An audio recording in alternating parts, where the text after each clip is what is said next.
after like a week of arguing with my brother about everything dealing with Elon Musk being a part of the government without being an elected official, without Congress doing anything to appoint him and everything else, he's like, well, they got to work around Congress. We can't just follow that. We got to do this now. And, that, you couldn't fully check this stuff if we did it the right way. That, Elon Musk is the richest and one of the smartest men in the world. He's going to have qualified people there. That's when I said, as teenagers and, college dropouts, he's like, those people aren't what they're telling you. They're smart guys. You think the richest man, one of the smartest guys, isn't going to have good people? Yeah, he's going to have good hackers. They're programmers, not accountants. I said that to him. He's like, well, that doesn't matter. We just kept arguing back and forth and about everything. And then, he went all religious on me. Went, well, we're not supposed to worry about politics. We're supposed to worry about God and the next life and everything. And I'm like, okay, why do we focus on scripture so much? Why do we focus on politics so much and not scripture? I'm like, okay. So I quoted Matthew 25 to him, that says, treat the least of you the way you would treat Jesus, and that's the right way.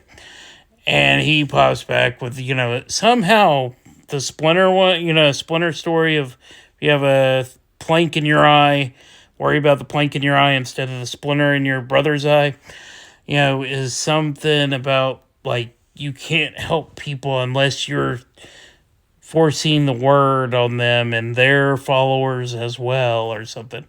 And it just led to a big old argument because during the previous discussion I said, he did a Nazi salute. He did all these things.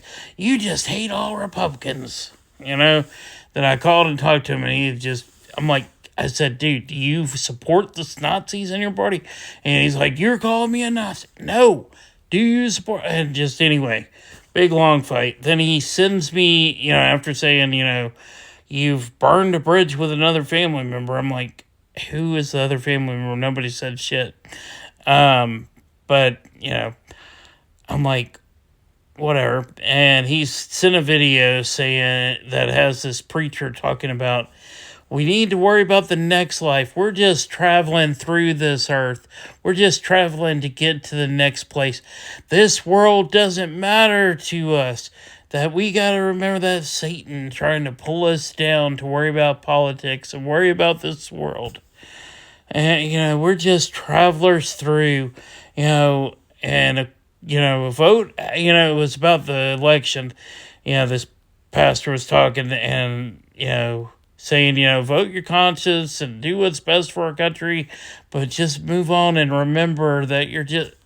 And I'm in my head just going like, what the hell? My brother texted with that, see, Satan's in politics. Satan's part of this corrupt government world, and we, can't get involved. If we get involved, we're being drugged down by Satan.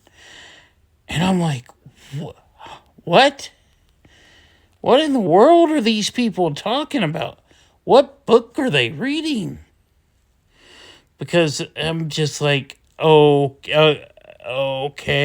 It kept going on this dominion stuff that we're supposed to have dominion over heaven, not worry about this world. And in my head, I'm going, Jesus tells you to care about this world. The words of Jesus in the red words tells you, take care of the lesser around you.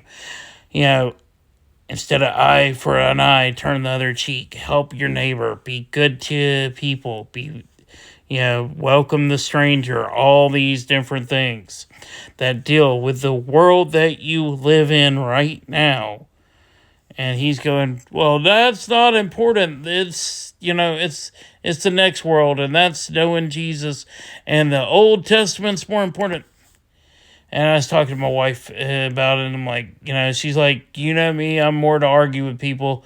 I'm like, all right, you're right. And I just said, okay, I understand, and I left it at that. But they're sinking in deep in people's minds, because I thought my brother was one of those moderate Republicans. And I realize he's lost his mind with the Christian nationalist. It's disturbing.